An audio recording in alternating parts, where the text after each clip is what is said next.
தேவையில்லாமங்கிறது தயவு செஞ்சு உங்க தங்கச்சிட்ட சொல்லாதீங்க. அவங்ககிட்ட சொன்னீங்கன்னா அவங்க சொல்லாம எப்படி செய்யறது? தேவையில்லாம சொல்லாம செஞ்சோம்னா அப்புறம் நம்ம இதா நினைக்க மாட்டோம். எங்க தேவை இவ்வளவு நாள் அண்ணன் கேட்டு செஞ்சது, இப்ப கல்யாணம் ஆன அப்புறம் கேட்டு செய்ய மாட்டேங்குது. இப்போ நீ வந்து உன் பேச்சு கேட்டு நான் நடக்கிறான்னு பேர் வந்துரும்ல எனக்கு. பொண்டாட்டி பேச்சு கேட்டா என்னடா உன் பொண்டாட்டி பேச்ச கேட்டு ஏதோ ஆடிக்கிட்டு இருக்க மாதிரி இருக்கு. இல்ல பொண்டாட்டி பேச்சு இல்லடா. சோஃபா சோஃபாவா? சோஃபான்னு காட்டு வாங்க போட்டோ காமி. போட்டோ காட்டு.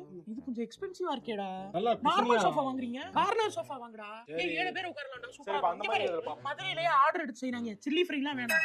நல்லா இருக்காது அது. இல்ல நாளை எங்க வீட்ல எல்லாம் வாங்கி போட்டுக்கோ. 3 வருஷமா இருந்துச்சு ஒண்ணுமே ஆகல. அது இன்னும் 10 வருஷம் கூட ஒண்ணும் ஆகாது. எப்படி? நீ இங்க வந்துடுறேன், உன் வீட்டுக்கு ட்ரைனிங் போயிடுறாரு. என்ன நக்கல் பண்றியா? இந்த, வீட்ல இருக்கனா அசிங்கப்படுத்துறியா? இங்க பாரு. சும்மா இந்த விளையாட்டு சொல்றது. வீட்ல எனக்கும் பாதி உரிமை இருக்கு. சொத்தே பிரிச்சாலும் எனக்கு பாதி சொத்து இருக்கு மறந்துறாங்க. அம்மா வீடு கிடையாது, எங்க அப்பா வீடு இது. அப்பா நான் தான் சொன்னேன்ல லூசா நீங்க. எதுக்கு உங்ககிட்ட போய் தேவையில்லாம வாயை குடுக்குறீங்க? எங்க அப்பா ஏற்கனவே 100 பவுன் போட்டிருக்காரு. போடும்போது இந்த வீடு உனக்கு அக்காக்கு நகைன்னு சொல்லி போட்டாரு. இப்ப இந்த வீடு ஒண்ணு இருக்கு. இப்ப இதுலயும் பாதி கேட்டா என்ன தெரியல. எங்க அப்பா பேசணும் போட்டிருக்கேன்.